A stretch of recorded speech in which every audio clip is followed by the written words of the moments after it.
Hello students, तो आज हम करेंगे एक्सरसाइज 3.3 का क्वेश्चन नंबर 2। तो क्वेश्चन नंबर 2 हमारा क्या है, using divisibility test determine which of the following numbers are divisible by 4 and 8। यहाँ पे ये नंबर्स दे रखे हैं और हमें ये चेक करना है कि ये नंबर्स 4 से और 8 से डिविजिबल होंगे या फिर नहीं होंगे डिविजिबिलिटी टेस्ट से। डिविजिबिलिटी टेस्ट क्या होता है कि अगर लास्ट के 2 डिजिट या तो 0 हो या फिर 4 से डिविजिबल हो तो फिर हमारा पूरा नंबर जो है वो 4 से डिविजिबल होगा। 8 के लिए भी सिमिलर है, लास्ट के जो 3 डिजिट हैं वो या तो 0 हो या फिर 8 से डिविजिबल हो तो वो नंबर पूरा जो है वो 8 से डिविजिबल होगा। लेकिन एक ऑब्जर्वेशन भी है कि अगर कोई नंबर 4 से डिविजिबल नहीं है तो फिर वो 8 से भी डिविजिबल नहीं होगा।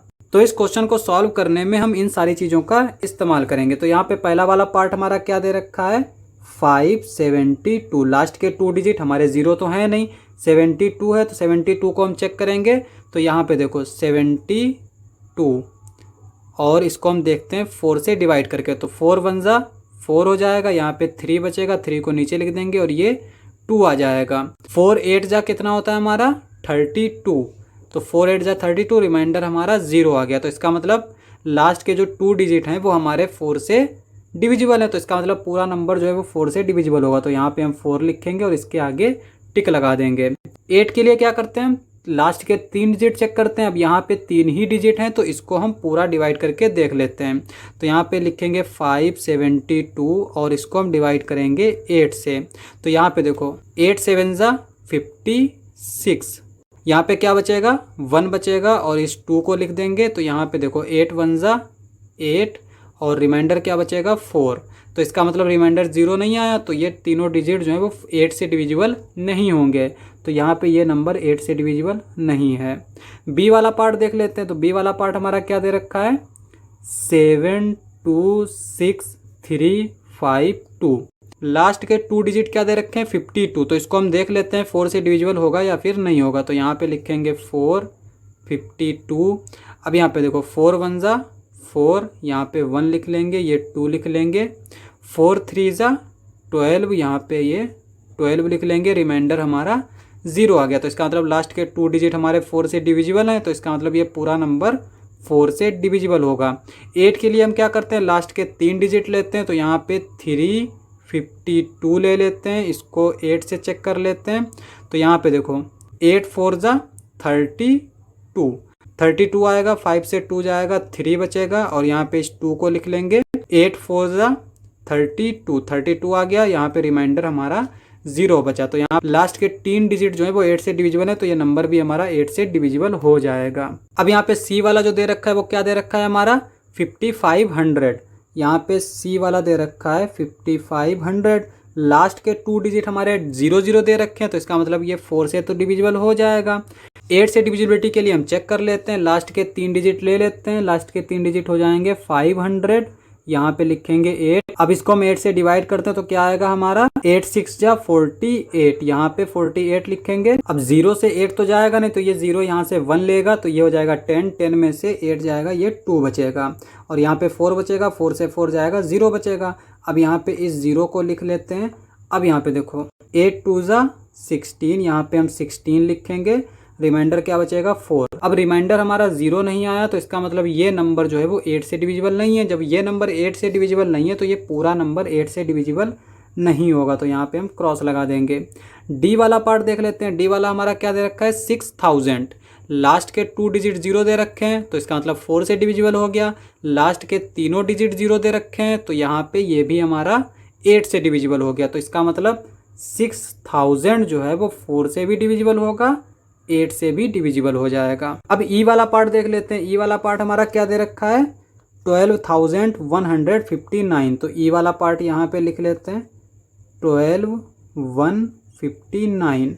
अब यहाँ पे लास्ट 2 डिजिट हमारे 59 दे रखे हैं, तो यहाँ पे अगर हम इसको 4 से डिवाइड करें, 59 को डिवाइड करते हैं 4 से, तो 4 1 जा 4 हो जाएगा, यहाँ पे क्या बचेगा 1 बचेगा, 9 लिखेंगे, 19 हो जाएगा। 4 4 जा 16, यहाँ पे 16 लिखेंगे, रिमाइंडर 3 बचा, रिमाइंडर 0 नहीं आया, तो ये नंबर हमारा 4 से डिविजिबल नहीं होगा। अगर 4 से डिविजिबल नहीं है तो फिर 8 से भी डिविजिबल नहीं होगा। तो ई वाला हमारा ना तो 4 से डिविजिबल है और ना ही 8 से। एफ वाला देख लेते हैं, तो एफ वाला हमारा क्या है 14,560। लास्ट के जो 2 डिजिट दे रखे हैं वो क्या दे रखे हैं 60 दे रखे हैं, और 60 जो है वो 4 से डिविजिबल हो जाता है। 4 और यहाँ पे 60 लिखें तो 4 1 जा 4 हो जाएगा, यहाँ पे ये 2 बचेगा, 0 लिख लेंगे। 4 5 जा 20, रिमाइंडर हमारा जो है वो 0 आ गया। तो इसका मतलब ये नंबर हमारा 4 से डिविजिबल है, तो ये पूरा नंबर 4 से डिविजिबल हो जाएगा। लास्ट के 3 डिजिट चेक कर लेते हैं 568 से, तो यहाँ पे 8 7 जा 56, तो यहाँ पे ये क्या बचेगा 0 0 और ये 0 बचा, तो यहाँ पे 0 लिख लेंगे।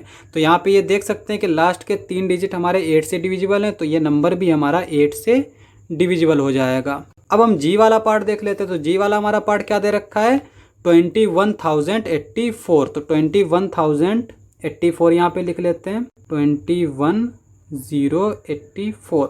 लास्ट के 2 डिजिट हमारे यहाँ पे चेक कर लेते हैं 4 से डिविजिबल होंगे कि नहीं होंगे। 84 4 2 जा 8, यहाँ पे ये 0 आ जाएगा, 4 उतार लेंगे। 4 1 जा 4, ये 0 आ गया रिमाइंडर। तो इसका मतलब 84 हमारा 4 से डिविजिबल है, तो ये नंबर भी हमारा 4 से डिविजिबल होगा, तो यहाँ पे हम 4 लिखेंगे और उसके आगे टिक लगा देंगे। अब हम लास्ट के 3 डिजिट चेक कर लेते हैं कि ये हमारे 8 से डिविजिबल होंगे या फिर नहीं। अब यहाँ पे देखो 0 84 दे रखा है, अब 0 को तो हम लिखेंगे नहीं, तो 84 को ही चेक कर लेते हैं। 84 को हम डिवाइड करके देखेंगे 8 से, तो यहाँ पे 8 10 जा 80 लिखेंगे और यहाँ पे ये 4 बचेगा, रिमाइंडर हमारा 4 आ गया। इसका मतलब ये नंबर हमारा 8 से डिविजिबल नहीं है, तो इसका मतलब ये पूरा नंबर जो है वो 8 से डिविजिबल नहीं होगा। तो जी वाला हमारा 8 से डिविजिबल नहीं है। जी के बाद आता है एच। एच वाला हमारा क्या दे रखा है, एक बड़ा सा नंबर दे रखा है, यहाँ पे लिख लेते हैं 31 7 9 50 72। अब यहाँ पे हम पहले लास्ट के 2 डिजिट चेक कर लेते हैं यहाँ पे इसको, तो इसको हम पहले किससे डिवाइड करके देखेंगे 4 से डिवाइड करके देखेंगे। तो 4 1 जा 4 आ जाएगा, यहाँ पे ये 3 बचेगा और आगे 2 लिख लेंगे। 4 8 जा 32 आ जाएगा, रिमाइंडर हमारा 0 आ गया। तो इसका मतलब ये नंबर जो है वो हमारा 4 से डिविजिबल हो जाएगा।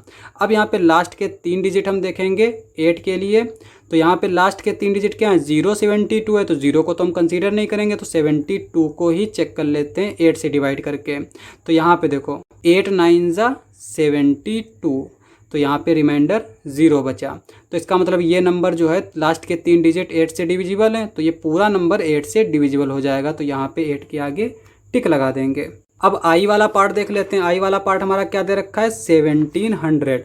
अब यहाँ पे लास्ट में जो 2 डिजिट दे रखे हैं वो 0 0 दे रखे हैं, तो इसका मतलब ये नंबर जो है वो 4 से डिविजिबल हो जाएगा। 8 के लिए क्या करना है लास्ट के 3 डिजिट चेक करना है, यानी आई वाला पार्ट दे रखा है 1700, 4 से तो डिविजिबल हो जाएगा। 8 के लिए चेक करेंगे 700, यहाँ पे लिखेंगे 8।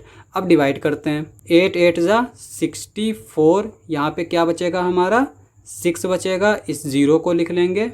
8 7 जा 56 आ जाएगा, यहाँ पे 4 बचेगा, यहाँ पे रिमाइंडर हमारा 4 आ गया। तो इसका मतलब ये नंबर हमारा 8 से डिविजिबल नहीं है, तो यहाँ पे 1700 जो है वो 8 से डिविजिबल नहीं होगा। अब हम जे वाला पार्ट देख लेते हैं। जे वाला पार्ट हमारा क्या दे रखा है 2150। लास्ट के 2 डिजिट हमारे क्या दे रखे हैं 50 दे रखे हैं, और 50 जो है वो हमारा 4 से चेक कर लेते हैं। 4 1 जा 4 आ जाएगा, यहाँ पे 1 उतार लेंगे, इस 0 को लिख लेंगे। 4 2 जा 8 आ गया, रिमाइंडर बचा 2। अब रिमाइंडर हमारा 0 नहीं आया, तो इसका मतलब ये नंबर हमारा 4 से डिविजिबल नहीं है। तो अगर 4 से डिविजिबल नहीं है तो 8 से भी डिविजिबल नहीं होगा। तो यहाँ पे जे जो है वो हमारा ना तो 4 से डिविजिबल है और ना ही 8 से डिविजिबल है। क्वेश्चन समाप्त। नेक्स्ट क्वेश्चन के लिए मिलते हैं नेक्स्ट लेक्चर में। आज के लिए बस इतना ही।